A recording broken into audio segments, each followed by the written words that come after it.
Jakarta, New York City, Shanghai, and Venice, located in different parts of the world with contrasting cultures. What binds these countries together?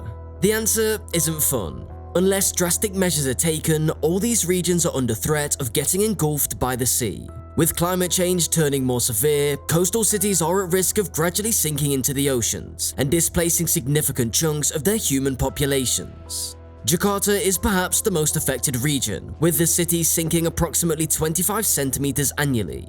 The capital of Indonesia is situated on Java Island, one of the roughly 6,000 inhabited islands in Indonesia. But the truth of the matter is that the island is overpopulated. Rising immigration levels have resulted in now more than 11 million people living in the densely populated region, causing a massive shortage of resources. Even so, that's not the biggest problem that the island faces. Jakarta is sinking, and the main culprit is the excessive extraction of groundwater.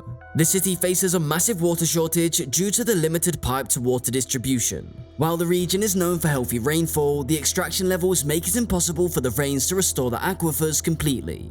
Aquifers are underground layers of rock that retain groundwater, and residents must rely on hand pumps to extract water from them. But here's where the situation looks grim. An alarming number of pumps exist in the city, and continuous water extraction is hurting the soil. When groundwater is extracted excessively, the ground above the soil starts falling, leading to a phenomenon called land subsidence. This causes the land to undergo a vertical movement as the soil compacts and collapses. As this increases over time, you guessed it, everything sinks. New York faces a similar dilemma. The Big Apple needs no introduction, and if the findings from a recent United States Geological Survey are to be believed, the densely populated concrete jungle is sinking at a rate of 1 to 2 millimeters every year. While still less than Jakarta, it does not mean New York is in the clear. Climate-induced rising sea levels and the ever-continuing construction of high-rises have been major contributors. New York City has witnessed a rising sea rate of 1.2 inches per decade, compared to the world average of half an inch. If this continues, New Yorkers will witness a sea level rise of 30 inches by 2050. The continuous erection of skyscrapers can in time be disastrous, as land subsidence picks up pace. Clay-rich soil only adds to the problem as it's known for its material softness and the ability to flow under pressure, leading to higher sinking rates. Shanghai and Venice follow suit as the global outcry on climate change becomes more prominent. Shanghai is witnessing a sinking rate of over 1 centimeter each year, also primarily due to excessive groundwater extraction. That rate has stabilized since 2010, but rising sea levels caused by global warming pose a new and very real threat to the city of 24 million. Venice is likely the name on the list that naturally first comes to mind. The romantic Italian city is built directly in a muddy lagoon upon inadequate foundations and still relies on groundwater extraction. The only reason it's not sinking more rapidly is due to its lower population. Honorable mentions include Mexico City, Lagos, London, and Dhaka. If no steps are taken, most of these cities will succumb to the bottom of the ocean. But is there anything that can be done to save these cities? Well, the Indonesian government believes there is. They now have plans to move Jakarta to the island of Borneo in 2024. Additionally, a $40 billion project began in 2014, where giant seawalls are to be constructed along the coast of Jakarta to prevent water from flooding the land as the city sinks deeper.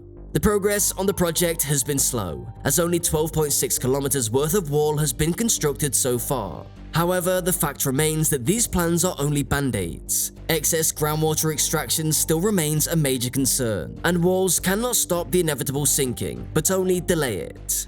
One alternative that has emerged is the concept of floating cities. While it sounds relatively new, the relevance of floating cities has been an architectural debate since the 1950s. Plus, research into making them a reality is backed by the United Nations. Currently, there are 2 active floating city plans in actual development stages. One in Busan, South Korea, and the other in the Maldives. Check out the link in the description for another video that covers more on South Korea's clean energy floating city, which is scheduled to be completed by 2028.